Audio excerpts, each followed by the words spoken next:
There's a question I've been meaning to ask you for quite a while now, and it's this. Who's your Barnabas? Yeah, you're Barnabas. All right, how about this? Are you a Barnabas?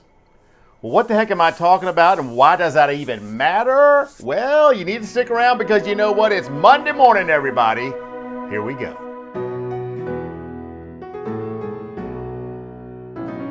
Well, here's a quick story that will explain exactly what I'm talking about.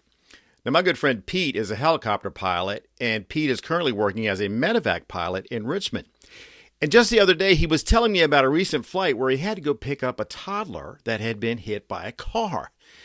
And Pete said on the way back to the hospital, he could hear the medical crew in the back of the helicopter over his headset as they were working to stabilize the toddler. Now, after they got to the hospital, they turned the toddler over to the hospital staff. Pete said he just felt like he needed to tell his medical crew, I think you guys are really amazing.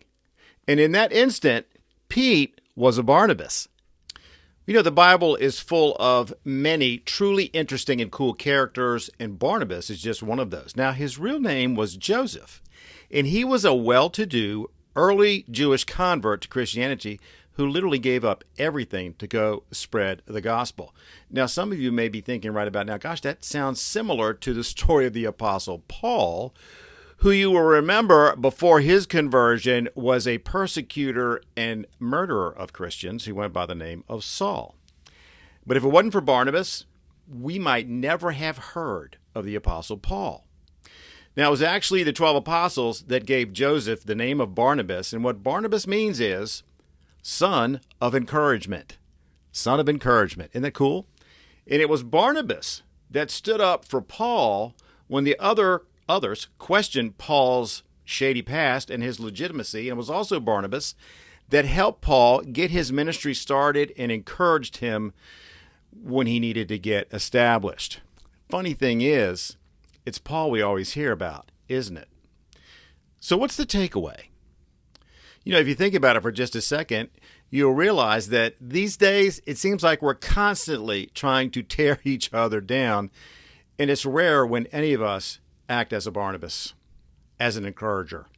And you only have to look at the example Barnabas set to understand why that is. Because you see, Barnabas was willing to do something that very few of us these days are willing to do. He took self out of the equation. Now, Barnabas promoted, supported, and encouraged Paul, who ended up becoming the more influential of the two, the one we talk about the most these days. Nevertheless, that did not stop Barnabas from continuing the work God called him to. So here's our call to action.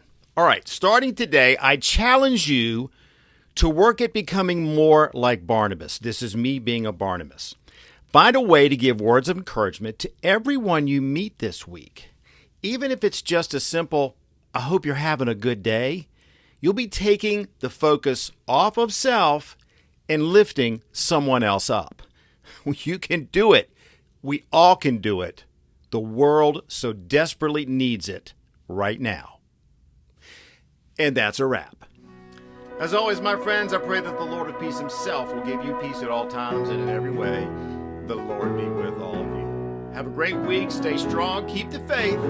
We'll see you right back here next time. Bye now.